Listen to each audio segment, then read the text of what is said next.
Hello everyone students, आज की इस एजुकेशनल वीडियो में हम क्लास 10th की English supplementary reader book footprints without feet के chapter number 6 the making of a scientist के क्वेश्चन आंसर को करेंगे।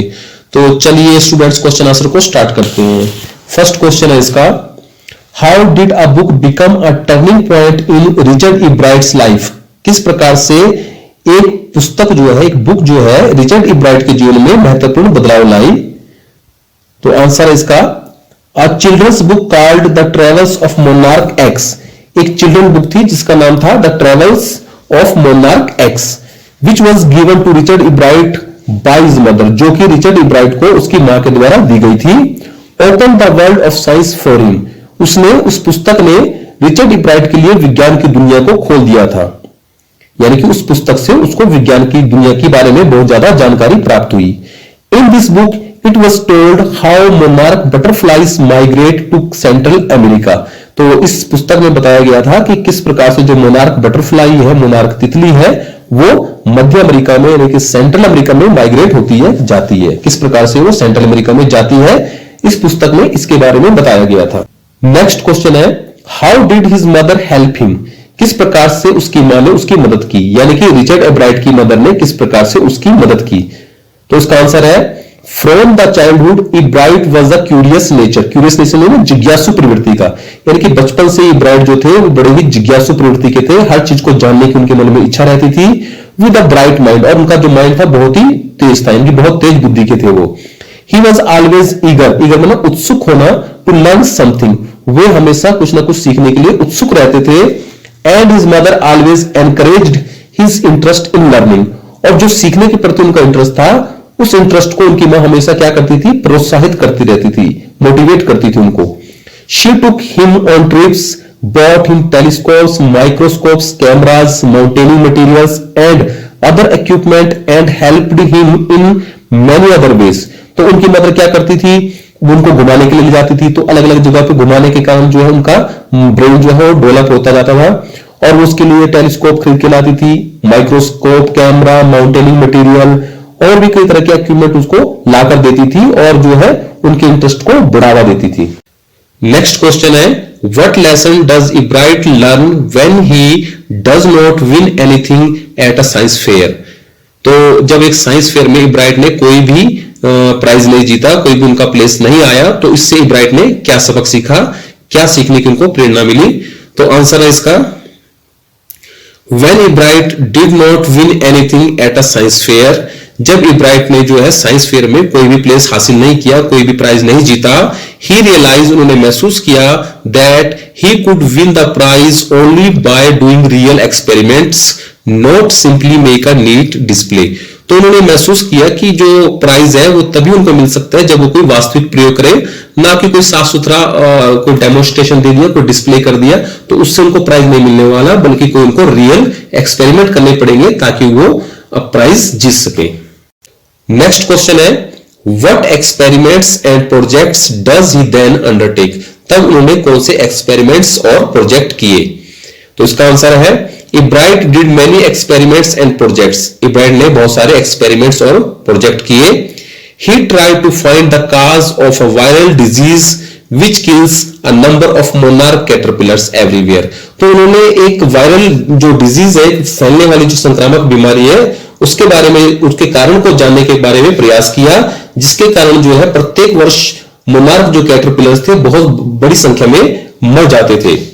He also gave the theory as to why the viceroy butterfly copy monarchs। और उन्होंने एक ये theory भी दी कि जो वाइसराय बटरफ्लाई है वो मोनार्क बटरफ्लाई की कॉपी क्यों करती है, इसके बारे में उन्होंने theory the. And what is the purpose of the 12 tiny gold spots on a monarch pupa. और जो मोनार्क प्यूपा होता है उसके जो बॉडी होती है उसके ऊपर जो 12 जो गोल्ड कलर के स्पॉट होते हैं, धब्बे होते हैं, वो क्यों होते हैं, उनका क्या उद्देश्य है, इस बारे में भी उन्होंने अपनी थ्योरी दी। नेक्स्ट क्वेश्चन है, what are the qualities that go into the making of a scientist. तो क्वेश्चन ये है कि अगर कोई व्यक्ति साइंटिस्ट बनना चाहता है तो उसके अंदर कौन कौन सी क्वालिटीज होनी चाहिए। तो आंसर है इसका, there are 3 qualities that are necessary to become a scientist. अगर कोई व्यक्ति साइंटिस्ट बनना चाहता है तो उसके अंदर ये 3 गुण होने चाहिए। कौन कौन से गुण है वो, start with a first rate mind, तो पहला तो उसका प्रथम श्रेणी का दिमाग होना चाहिए, यानी कि वो बहुत ही शार्प माइंड होना चाहिए और कैचिंग पावर उसकी अच्छी होनी चाहिए। एडिंग क्यूरियोसिटी, क्यूरियोसिटी मींस जिज्ञासा, और वो कैसा स्वभाव कैसा होना चाहिए, जिज्ञासु प्रवृत्ति का होना चाहिए, चीजों को जानने की उसके अंदर प्रवृत्ति होनी चाहिए। And mix in the will to win for the right reasons, और सही कारणों को जानने की उसके अंदर इच्छा भी होनी चाहिए। कोई भी चीज क्यों होती है, कैसे होती है, ये सही कारणों को जानने की उसके अंदर इच्छा होनी चाहिए। तो जब इन चीजों का उसके अंदर एक कॉम्बिनेशन होगा तो एक व्यक्ति अच्छा साइंटिस्ट बन सकता है। नेक्स्ट क्वेश्चन है इसका, how can one become a scientist, an economist, a historian. कोई भी व्यक्ति एक वैज्ञानिक, एक अर्थशास्त्री या इतिहासकार कैसे बन सकता है? Does it simply involve reading many books on the subject. क्या वो सिंपल जो है किताबें, बहुत सारी किताबें पढ़ लेने से वो ये सब जो है साइंटिस्ट, इकोनॉमिस्ट या हिस्टोरियन बन जाएगा? Does it involve observing, thinking and doing experiment. क्या उसे जो है ऑब्जर्विंग करनी पड़ेगी, निरीक्षण करने पड़ेंगे, मंथन करना पड़ेगा, विचार करना पड़ेगा और उसे प्रयोग करने पड़ेंगे। तो क्या चीज उसके लिए जरूरी है? तो आंसर है इसका, one can not become a scientist, an economist and a historian by only reading many books on the subject.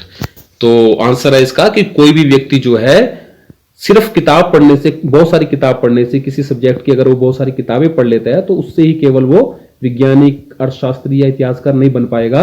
One must develop the skill of observation. तो जो भी ये बनना चाहता है उसको क्या करना पड़ेगा, अपने अंदर ऑब्जर्वेशन का स्किल यानी कि निरीक्षण का स्किल उसको डेवलप करना पड़ेगा, देखना पड़ेगा, थिंकिंग उसको मंथन करना पड़ेगा, चिंतन करना पड़ेगा, and doing experiments with a sharp mind, और उसे अपने तेज दिमाग के साथ क्या करने पड़ेंगे, एक्सपेरिमेंट भी करने पड़ेंगे। तब जाके कोई भी आदमी साइंटिस्ट या इकोनॉमिस्ट या जो हिस्टोरियन वगैरह जो भी बनना चाहेगा तभी वो अपने जीवन में बन पाएगा। नेक्स्ट क्वेश्चन है, you must have read about cells and DNA in your science books. आपने अपनी साइंस की बुक में कोशिकाओं के बारे में और डीएनए के बारे में पढ़ा होगा। Discuss Richard Ebright's work in the light of what you have studied. तो रिचर्ड इब्राइट के जो कार्य है उनकी चर्चा कीजिए जिनके बारे में अपने बुक्स में पढ़ा हुआ है। If you get an opportunity to work like Richard Ebright on projects and experiments, अगर आपको रिचर्ड इब्राइट की तरह प्रोजेक्ट और एक्सपेरिमेंट करने का मौका मिलेगा तो which field would you like to work on and why. तो आप किस क्षेत्र में किस कार्य को करना पसंद करेंगे और क्यों? तो आंसर है इसका, yes I have read about cells and DNA in the science books. हाँ, हमने जो है साइंस की किताबों में कोशिकाओं के बारे में और डीएनए के बारे में पढ़ा है। Richard Ebright's work is really important.